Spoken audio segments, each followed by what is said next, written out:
আজকে আপনাদের জামিন শুনানিতে চমৎকার একটা ডিসিশন দেব। এটা 64 DLR হাইকোর্ট ডিভিশন পেজ 50-এ বলা হয়েছে। মেইনলি এই জাজমেন্টের 5 নম্বর অনুচ্ছেদে এই বিষয়টা পাবেন।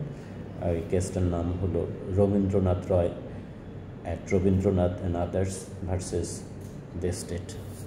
এই মামলাটাতে পাবেন। এখানে বলা হয়েছে যে whatever might be the brutality the incident, অর্থাৎ যত নির্মম নৃশংসই ঘটনা হোক না কেন, the accused is to be treated as innocent until the prosecution proves its case beyond any reasonable shadow of doubt.